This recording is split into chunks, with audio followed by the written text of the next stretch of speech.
Bonjour à vous, j'espère que vous allez bien. J'espère que vous allez bien. Je vous salue au nom de Jésus-Christ.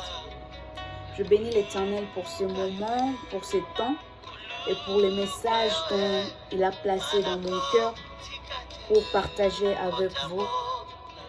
Nous allons lire dans Lamentation, le chapitre 3. Excusez-moi, Lamentation, le chapitre 3. Lamentation, le chapitre 3, les versets 19 au 26e verset. Je lis au nom de Jésus-Christ. Quand je pense à ma détresse et à ma misère, à l'absinthe et au poison, quand mon âme s'en souvient, elle le abattit au-dedans de moi. Voici ce que je vais repasser en mon cœur, ce qui me donnera de l'espérance. Les bontés de l'Éternel ne sont pas épuisées, ses compassions ne sont pas à leur terme. Elles se renouvellent chaque matin. Oh, que ta fidélité est grande. L'Éternel est mon partage, Dieu mon âme. C'est pourquoi je vais espérer en lui. C'est pourquoi je vais espérer en lui. L'Éternel a de la bonté pour qui espère en lui. Pour l'âme qui le cherche, il est bon d'attendre en silence les secours de l'Éternel. Amen. C'est la parole de Dieu. Ici, c'est Lamentation, le chapitre 3, du verset 19 au verset 26. Alors, j'ai eu ce message, quand j'étais en train de penser, j'avais des pensées parce que j'ai vu que plein de gens, beaucoup de gens ont perdu de l'espoir, ils ont perdu la foi à cause de tout ce qu'ils traversent dans leur vie. Et j'ai eu ce message qui m'est venu dans mon cœur. J'ai vu que Dieu, il reste bon. Notre Dieu, le Dieu créateur, le Jésus-Christ, il reste bon, quel que soit le moment difficile qu'on traverse. C'est pourquoi j'aimerais encourager, j'aimerais dire à quelqu'un de ne pas se laisser faire par le diable, par l'ennemi. Parce que le diable, l'ennemi, il cherche toujours comment nous arracher notre foi en Jésus, notre foi en notre Dieu, le Dieu créateur. Il nous fait traverser de moments difficiles, de moments douloureux, de moments vraiment de malheur.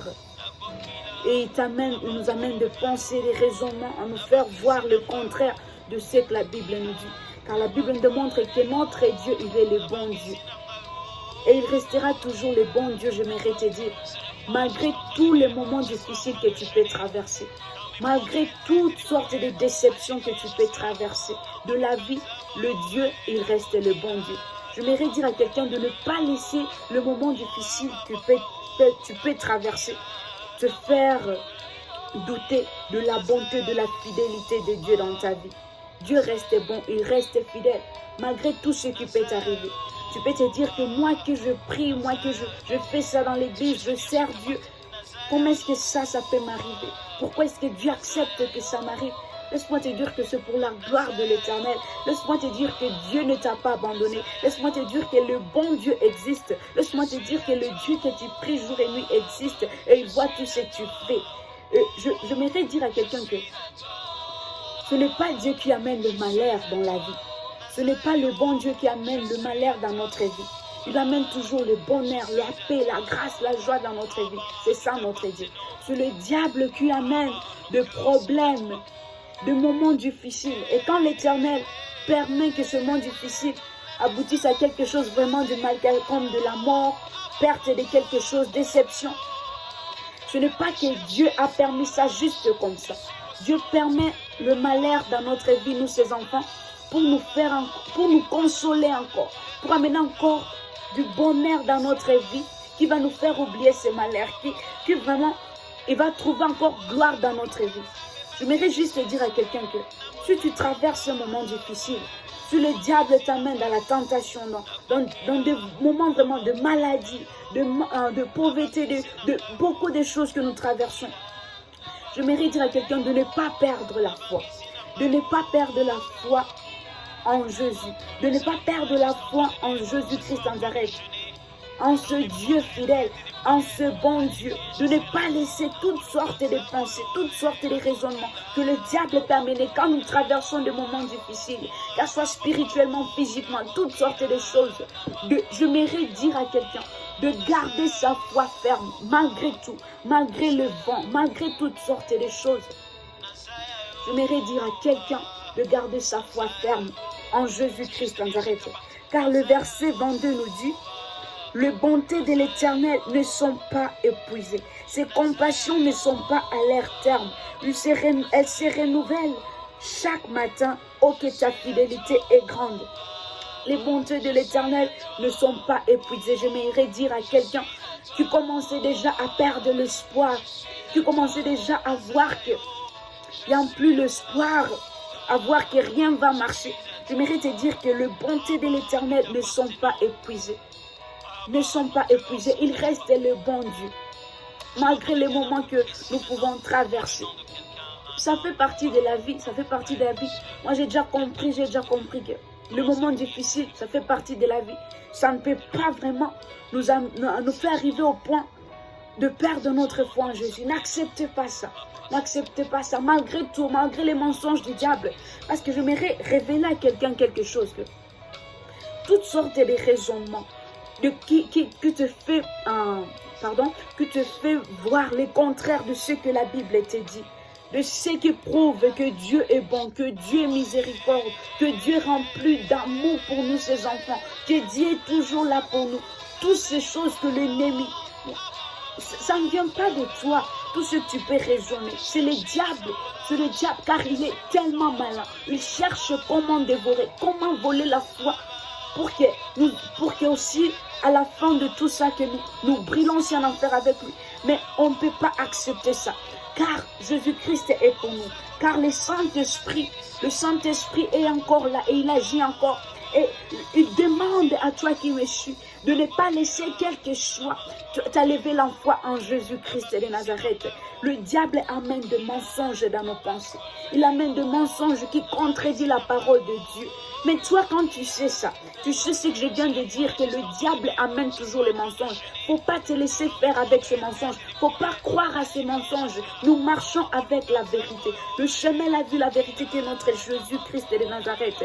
Quand le diable amène ces mensonges, tu te fais voir les contraires de la parole, qu'elle soit dans des moments difficiles, qu'elle soit dans toutes sortes de circonstances. L'ennemi, l'arme d'un weapon du diable, c'est ce mensonge.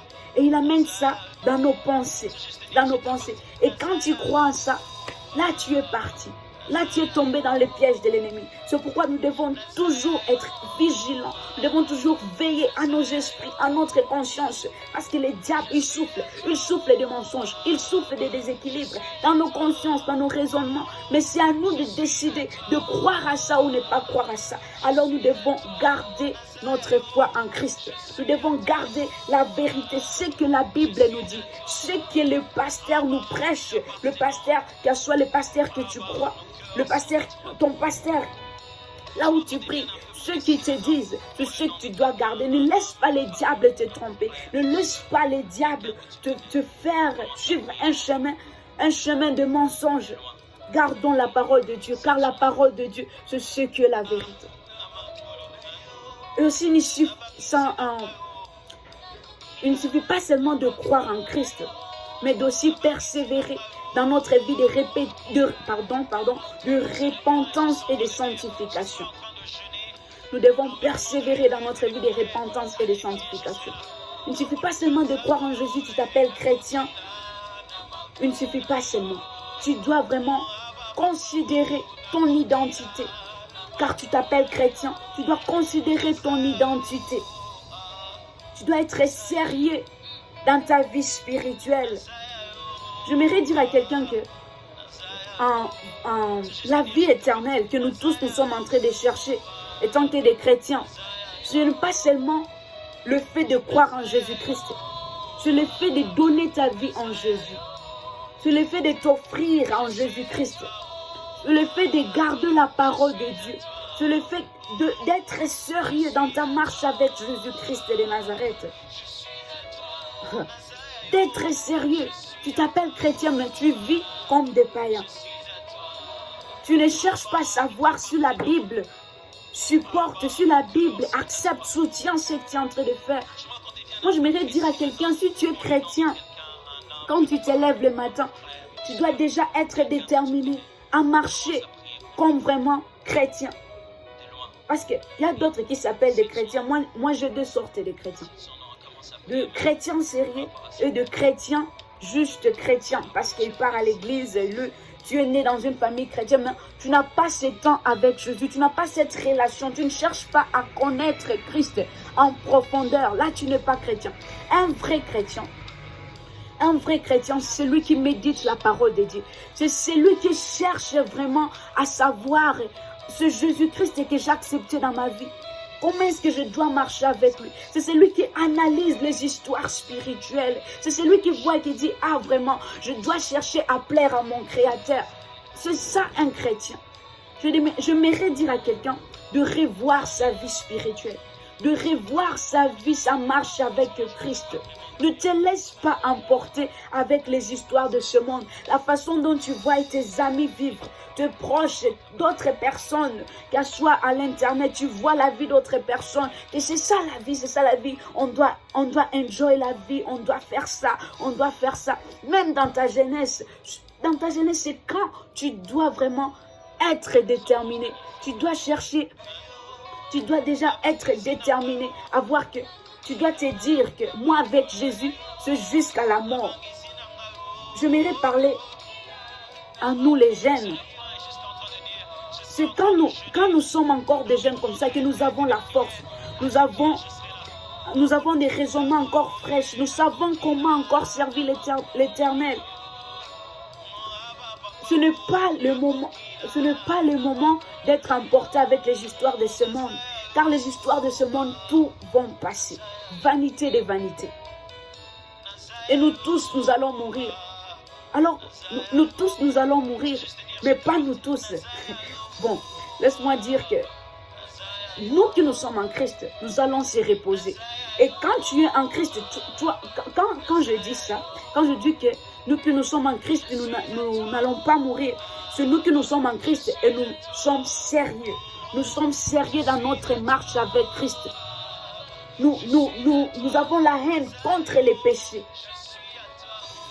Nous vivons une vie de repentance, de sanctification, d'amour total. C'est nous que nous allons se reposer et non pas mourir. C'est nous que nous allons vivre éternellement. Ce n'est pas que nous tous que nous avons cru en Christ. Nous croyons, il suffit de croire en Christ et de vivre pour la gloire de Jésus-Christ, de vivre pour la gloire de Dieu, de vivre dans la crainte de l'Éternel. Et ça ne sera pas seulement par nos forces, parce que beaucoup de gens disent que ce n'est pas facile, ce n'est pas facile. Tu peux voir qu'aujourd'hui tu te réveilles, tu ne veux pas pécher, tu te dis que tu ne peux pas faire ça, mais tu arrives toujours à pécher. Ce n'est pas facile. Laisse-moi te dire que ça c'est le mensonge du diable. Rien n'est difficile. Bon, non, pardon. Rien n'est impossible, merci. Rien n'est impossible. Et non pas que... Ce n'est pas facile. Ce n'est pas facile. Être chrétien, ce n'est pas facile. Oui, ça j'accepte. Ce n'est pas facile, mais ce n'est pas aussi impossible à être un parfait chrétien. Un chrétien sérieux. Ce n'est jamais impossible à l'être. Parce que c'est l'ennemi, c'est le diable qui a déjà mis dans nos têtes. Ce n'est pas possible que tu sois vraiment chrétien au centre. Ce n'est pas totalement possible. Je m'aimerais contredire ça. C'est possible, c'est difficile, oui. C'est difficile de l'être, mais ce n'est pas impossible à être sérieux. C'est pourquoi il y a toujours le moment d'aller te repentir. Parce que quand nous sommes dans la chair, il y a toujours des moments que nous tombons dans les péchés. Même si tu ne voulais pas dire ça, tu ne voulais pas démontrer ça. Tu arrives au point que tu te trouves, tu as péché, tu as fait ça. Tu n'as pas démontré l'amour d'une manière ou d'une autre. Et il y a toujours le Saint-Esprit qui nous reproche ça en nous. Le Saint-Esprit nous reproche à nous pour que nous trouvions encore le temps à se repentir. Mais non pas à baisser les bras. Et non pas à dire que la vie chrétienne, je ne saurais pas. Être sérieux avec Jésus-Christ, je ne saurais pas. Non, et non pas dire ça. mais se relever encore, se relever encore. Et quand Dieu voit que tu es en train d'essayer, de persévérer, malgré toutes les tentations, les réclamations, les péchés, Dieu aussi va t'aider. Parce que ça ne sera jamais. Jamais on va le faire à la vie éternelle. Jamais on va le faire à la fin de notre parcours avec Christ. Jamais, ça ne peut jamais être de ta force, de ta façon de savoir la parole de Dieu. C'est uniquement par l'aide du Saint-Esprit. C'est uniquement par l'aide de notre consolateur, de Jésus-Christ, par la puissance du Saint-Esprit. C'est quand on va le faire. C'est quand on va le faire. Ça ne sera jamais par notre intelligence, par notre façon de prier, notre façon de vivre. Car c'est uniquement par l'aide du Saint-Esprit. C'est uniquement par l'aide du Saint-Esprit. C'est pourquoi j'aimerais dire à quelqu'un de revoir sa marche avec Christ, de revoir sa vie spirituelle. Car la vie charnelle te mènera nulle part. Tu vas aboutir à rien du tout. Au contraire, tu vas aboutir à la mort éternelle. À la mort éternelle. Toi qui décides à vivre dans la chair, tu te dis que laisse-moi vivre en full, pleinement. Tu veux savourer, enjoy la vie. J'aimerais t'encourager à te priver. Tu te prives de tout ça. Tu te prives de tout ça parce que quand tu vas décider que j'aimerais vivre pour la gloire de Dieu. J'aimerais vivre étant qu'un vrai chrétien. Tu veux te respecter. Tu veux prendre en considération. Tu veux être un chrétien sérieux. Le Saint-Esprit va te montrer que tout ce que tu es en train de considérer, les histoires de ce monde, tu vas voir ça que comme de la boue. Tout ce que tu es en train de prendre en valeur, tu vas même regretter.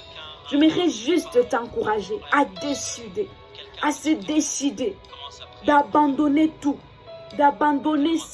parce que je sais que si tu es chrétien, tu es en train de me suivre, tu sais, le Saint-Esprit là te montre que ça c'est mauvais, ça c'est bien. Dieu encourage ça, Dieu n'encourage pas ça. Même quand tu es en train de faire ces trucs de choses, tu es en train de... toutes sortes de choses qui ne plaisent pas à Dieu. Je sais toujours que toi qui es chrétien, il y a toujours cette chose qui te reproche. Et tu sais bien que c'est mauvais. Mais c'est difficile pour toi d'abandonner. Ce n'est pas difficile. Le Saint-Esprit est là. Le Saint-Esprit est là. Là où on n'arrive pas, le Saint-Esprit arrive. Quand tu vois que tu ne sauras pas laisser ces péchés, tu ne sauras pas laisser cette vie, le Saint-Esprit est là. Nous devons prier, nous devons demander au secours, l'aide du Saint-Esprit. Car je répète encore que jamais on va le faire au bout. Jamais on sera couronné, jamais on va arriver à la vie éternelle. Si ce n'est pas par l'aide du Saint-Esprit. Seul le Saint-Esprit va nous aider. Seul le Saint-Esprit va nous consoler. Seul le Saint-Esprit va nous guider dans notre marche avec Christ. C'est pourquoi nous devons chercher toujours dans nos prières à demander l'aide du Saint-Esprit. Que le Saint-Esprit nous aide à devenir des chrétiens sérieux. Car n'importe dans quel moment Jésus-Christ va décider de venir prendre son église. Même maintenant que je suis en train de parler, si Dieu le veut, car on ne sait pas, la Bible dit que Jésus-Christ va venir comme un voleur vient, parce que quand le voleur vient, nous sommes dans la distraction, personne même s'attend.